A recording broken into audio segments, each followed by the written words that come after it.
I'm Paul Williams. I lived in Lexington all my life. I was born in Lexington, went to grammar school in Lexington, high school in Lexington, left for the service here in Lexington, and came back to Lexington. Worked at Stewart Drug Store for 2 years. That was my first adult job. But I joined the service when I was just 17. And I'd like to take y'all around. We have a Smithsonian exhibit where we're very proud of. And then we created a companion exhibit for that. And we have the posters around to show you. If you'd like to walk around and see them, we can. But I'll tell you about the old businesses. The Princess Theater was built in 1935. And during that time we had a CC camp here. And let the CC boys go to the show for a nickel on Thursday nights. So all the kids in the neighborhood went too. Because a nickel was hard to come by back in 1935. People was working for $1 a day at that time. And Rexall Drug Store was one of the oldest buildings of the businesses in Lexington. And I worked there from 48 to 50. And then Davis Dry Goods was started in 1935. They was next oldest, and Joe B. Holmes was beside him. And I remember when the old courthouse, if you want to look up here, this was the one that went down, and then they built a new one. This one was tore down, and I forgot what date it was, but I remember seeing it tore down when they built the new courthouse. And then we have some pictures here. If you want to follow me here, this is Hugh Franklin. He ran the Lexington Progress, bought it from the Berries. And this is pictures of Cottonville Service Station, which is right across the street here in the depot. And the Perryville branch used it, and the National Chattanooga and St. Louis Railroad. And that's where all the boys that went into service in World War I and World War II left from. This is the old Court Square of buildings. Timberlake & Buckley's was here. And then there's Davis Dry Goods, went on down the street. And this picture, this is my car, was made in the summer of 1948 in front of the Rexall Drug Store. And this is a picture of the Princess Theater showing the crowds that they used to have. And I remember one time they had a stage show where they had Rex the Wonder Horse. And I was scared to death that he was going to break the floor end of the stage, because I didn't think that stage could hold up a horse. And then Roy Acuff and Bill Monroe came, and there were such crowds there that they pushed the front door into the theater, pushed the glass in. Didn't completely crush it, just broke it in. If you want to, we'll walk on down around. We have all the doctors here, and Dr. Raymer, when he graduated from college, and have some World War stuff here. Helmets and hats, and these type of helmet was World War I here. It started out in World War II. When they first started, they wore that kind of helmet. But when I was in service, we wore a different kind of helmet. If you want to, we'll walk on down through here and this is a Civil War stuff. This is the Civil War Northern, the Yankee uniforms. And then this is the Southern, the Rebel uniforms, the gray. Call it the blue and the gray. And those are actual real, they're not reproduction, they're real uniforms. And and this is Clovis Stanford's uniform, and Lee Wallace. They was in World War II. There's no way we could have everybody that served. But here's some pictures of boys that got killed during World War II, which is just a sample of the people that got killed. And this is a German helmet right there. And we'll walk on down here. And here's a picture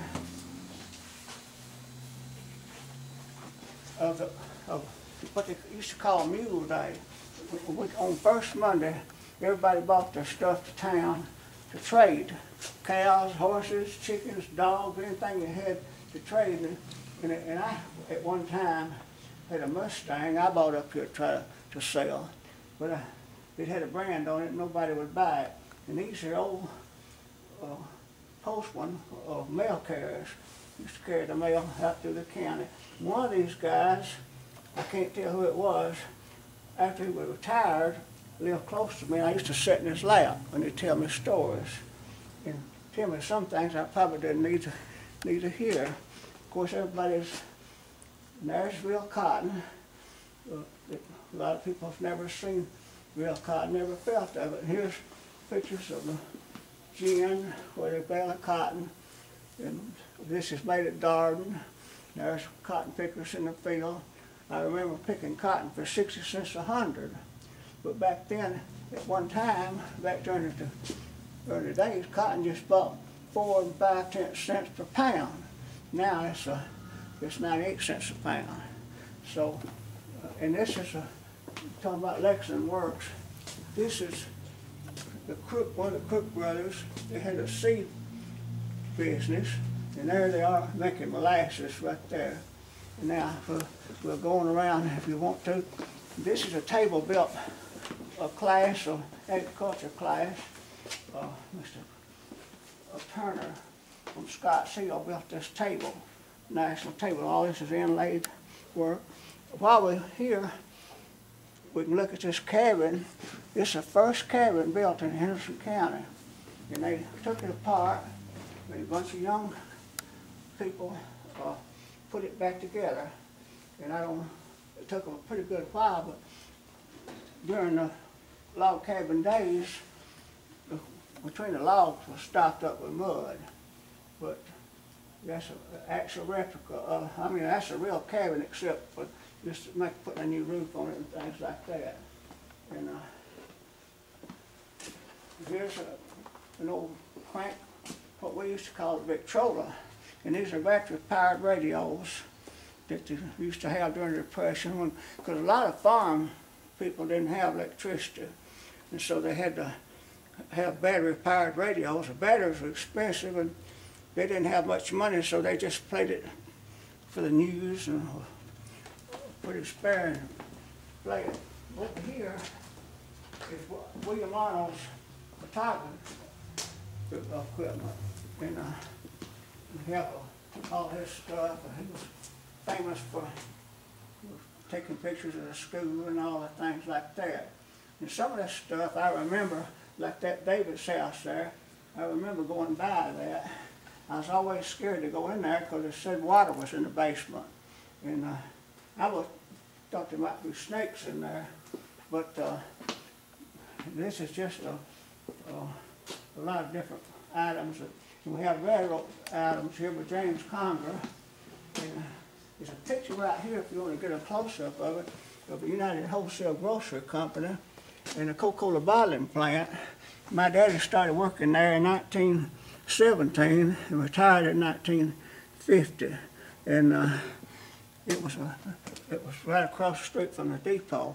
This is an old Coca-Cola bottling plant, and I used to go to school with the manager's, his son, and we'd come after school and he'd give us a free Coke. We thought that was great. Coke wasn't too good because it was hot, but this is a truck from the United Grocery. It was a wholesale company, wholesale grocery company. We worked little stores all out in the country. My dad used to stop at a country grocery store, and a man would be farming, and if he wasn't there, my dad would go down the field and find him just to get his order. And they don't have that anymore.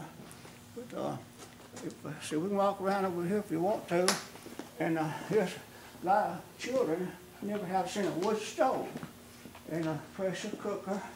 My mother had a big pressure cooker.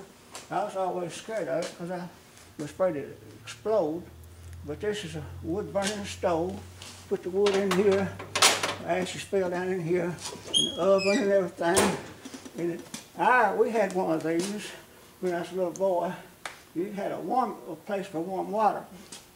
After breakfast, you put what biscuits was left or whatever in the warming closet. So that's in this barrel here, grocery stores used to have crackers in a barrel. And when people come in, they might get a pound of crackers.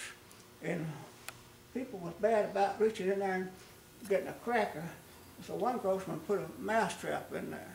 And when they reach in there to get a cracker, they get caught in the mouse trap. And let's see, what else have we got here? And a lot of people don't know, but there was a college at Scottsdale. And that's the old bookcase there that come out of Scottsdale College. And right here is, you might not know what this is, but this is an electric iron. And you sit on it, you press this lever here, this would turn, you feed the stuff through there. You could set it for whatever you wanted to, like rayon or silk or wool or whatever. My mother had one of these, and she ironed sheets and everything with that. This table here was Richard Rogers, and his sister was the teacher at high school. What was her first name? Anyway, she died in a nursing home. I don't know where Richard's still living or not. But she was my teacher when I was in high school, and she hadn't been out there about a year at that time. I was in a class of 41 to 45. That was, I always said in our class reunions that we was a World War II class. But I managed to sign up when I was a senior to go in service because I was afraid the war was going to get over, and I wasn't going to get to go anywhere seeing things. So my daddy had to sign, and I got in it in the last year of the war, and I'm very proud. I wear living through the Depression and living through World War II. That's a badge to me. I'm very proud of that because it's not, and there'll never be another time like that. When the people was trying like they were during World War II and saving, and they were used to doing it without because they just got through the Depression.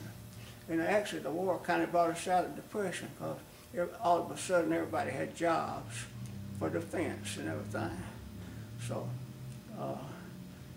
and that's just about all. There's a picture right here of the high school, of the old gym when the tornado hit it. And that's the first thing I saw when I came out of the storm house, and I knew then we just had a real tornado. In this picture here, this is where Piggly Wiggly used to be. That's where the Family Dollar store is. And my wife worked for Dr. Raymer at that time, and she had to come back to work, and they worked all night by candlelight because the power was off. And Dr. Raymer sent me out looking for this place. Families were separated, children were mixed up from the parents, and my mother walked all the way from Memorial Gardens to this spot, and I run into her. She lived at Jackson, and she didn't know where I was alive or dead because I couldn't have any way of calling her, letting her know. So that's about the story that I know about. Just a minute.